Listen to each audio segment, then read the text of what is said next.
आजच्या डिजिटल युगात खिशात रोख पैसे ठेवण्यापेक्षा मोबाईलमध्ये UPI असणं अनेकांसाठी अधिक सोयीचं झालं आहे। चहाच्या टपरीपासून ते मोठ्या मॉलपर्यंत, भाजीवाल्यापासून ऑनलाईन शॉपिंगपर्यंत काही सेकंदात पेमेंट करता येतं।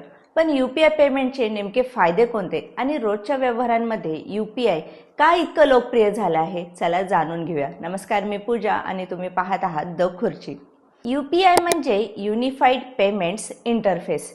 याच्या मदतीने बँक खात्यातून थेट दुसऱ्या व्यक्तीच्या किंवा व्यापाऱ्याच्या खात्यात पैसे पाठवता येतात।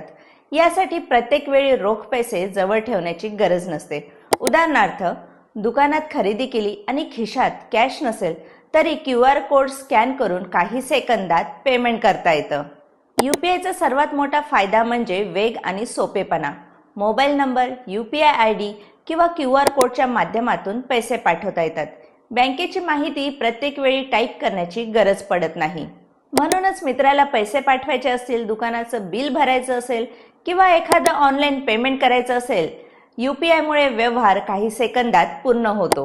बँक शाखा बंद असली तरी UPIच्या मदतीने डिजिटल पेमेंट करता येतं। म्हणजेच रविवार असो, सुट्टीचा दिवस असो किंवा रात्रीची वेळ असो, उपलब्ध सेवा आणि बँकेच्या प्रणालीच्या आधारावर UPI व्यवहार करता येतो। आपत्कालीन परिस्थितीत किंवा अचानक पैसे पाठवण्याची गरज पडल्यास ही सुविधा खूप उपयोगी ठरते। UPIचा आणखी एक महत्त्वाचा फायदा म्हणजे व्यवहाराचा डिजिटल रेकॉर्ड। आपण कोणाला किती पैसे पाठवले किंवा कोणाकडून पैसे मिळाले याची माहिती ॲपमध्ये पाहता येते।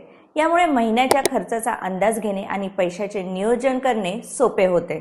UPIचा फायदा फक्त ग्राहकांनाच नाही तर छोट्या दुकानदारांनाही होतो। QR कोडच्या माध्यमातून ग्राहकांकडून डिजिटल पेमेंट स्वीकारता येतं। यामुळे सुट्या पैशांचा प्रश्न कमी होतो आणि व्यवहार अधिक सोयीचा होतो। म्हणूनच UPIने आपल्या दैनंदिन आर्थिक व्यवहारांची पद्धत मोठ्या प्रमाणात बदलली आहे। वेगवान पेमेंट, कॅशची कमी गरज, डिजिटल रेकॉर्ड आणि सोयीस्कर व्यवहार हे UPIचे प्रमुख फायदे आहे। पण UPI वापरताना UPI पिन, OTP किंवा बँकेची संवेदनशील माहिती कोणालाही सांगू नका। हा व्हिडिओ तुम्हाला कसा वाटला कमेंट करून नक्की सांगा आणि चॅनलला सबस्क्राईब करायला विसरू नका।